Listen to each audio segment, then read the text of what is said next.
Assalamualaikum dan salam sejahtera. Saya Azwar Kushairi bin Ismail dan hari ini saya akan berkongsi serba sedikit tentang tema yang saya pilih, iaitu berkenaan dengan teater eksperimental sekitar tahun 1970-an.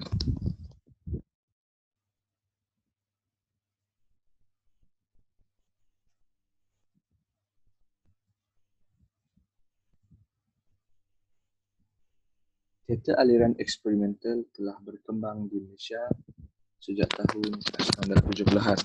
Ianya bermula dengan pementasan Bukan Lalang di Tiap Angin, hasil karya Nordin Hassan pada tahun 1970 di Maktab Perguruan Sultan Idris, Tanjung Malim, Perak. Rentetan daripada pementasan itu, penonton telah dihidangkan dengan beberapa produksi lagi yang juga membawakan pementasan yang bersifat anti-realistik. Beberapa nama dramatis yang sangat sinonim dengan perkembangan ini termasuklah Hatta Azad Khan, Johan Jaafar, Dinsman, Abdul Aziz, Khalid Saleh, Manasi Khana dan Syed Alwi. Nama-nama itu dan hasil karya mereka telah meletakkan 1970-an sebagai suatu zaman kegemilangan bagi teater eksperimental Melayu di Malaysia. Kemunculan teater dengan konsep yang baru itu telah mencetuskan polemik di kalangan pengkritik sastra tanah air yang menganggap bentuk sedemikian terlalu kebaratan dan bertentangan dengan adat budaya masyarakat Melayu.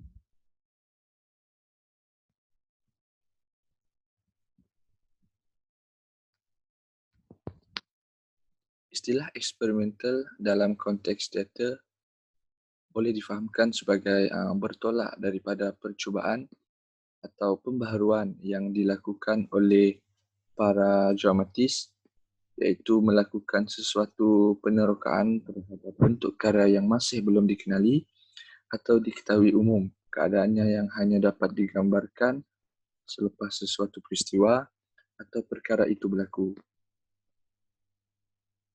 Ini berarti teater eksperimental adalah suatu bentuk yang baru, berbeza daripada bentuk teater yang sedang diamalkan atau diamalkan pada masa kemunculannya, serta bentuk-bentuk lain sebelumnya.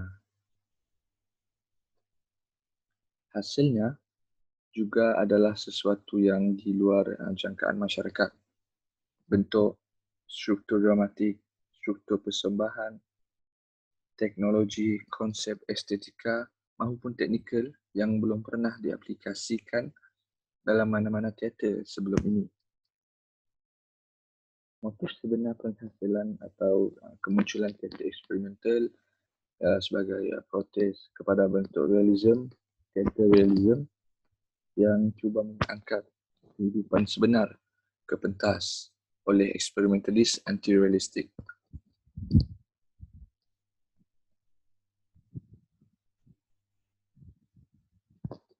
Bentuk pementasan teater eksperimental adalah jauh berbeza daripada konsep pementasan yang diamalkan dalam drama-drama aliran realism. Dalam menyampaikan sesuatu mesej, setengah teater eksperimental turut menyelitkan unsur-unsur kesenian dalam pementasan seperti nyanyian, chorus, tarian, muzik, wayang kulit dan sebagainya bagi memberi rangsangan dan menarik minat penonton. Latar belakang dan set juga tidak dibentuk untuk menyokong atau membantu menghuraikan perjalanan cerita. Kadang-kala pentas dibiarkan kosong dan ataupun penuh dengan objek-objek simbolik dan sebagainya. Terserah kepada kemampuan imajinasi penonton dan keupayaan aksi pelakon untuk mentafsir watak yang dibawakan. Teknik pencahayaan digunakan secara maksimum untuk membentuk suasana persekitaran yang dikehendaki. Teater eksperimental mempunyai ciri-ciri yang tersendiri. Teater eksperimental mengutarakan beberapa ciri teater yang lama yang hanya diubah suai kepada bentuk baru. Pengaruh teater eksperimental Melayu sebenarnya adalah pengaruh perkembangan teater kontemporari Barat yang sedang menular ke negara bahagian timur. Sebelum saya teruskan, teater eksperimental juga dikenali sebagai teater kontemporari. Watak yang ditonjolkan dalam teater eksperimental tidak berkembang seperti struktur teater realism. Situasi ini menyebabkan konsep heroism seolah-olah terhapus. Peranan watak utama juga menjadi agak samar-samar dan watak yang ditonjolkan tidak berkembang.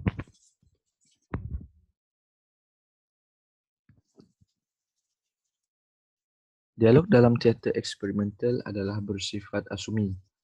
Sifat ini mengelirukan dan bertujuan untuk menerangkan peranan watak atau situasi dalam sesebuah cerita. Dialog ini merupakan permainan kata-kata, berunsurkan lirik, lebih puitis dan bicara unik yang dikombinasikan dengan gaya prosa formal.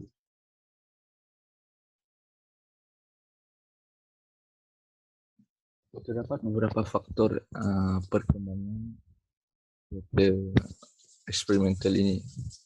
Antara yang paling utama ialah peristiwa 13 Mei 1969.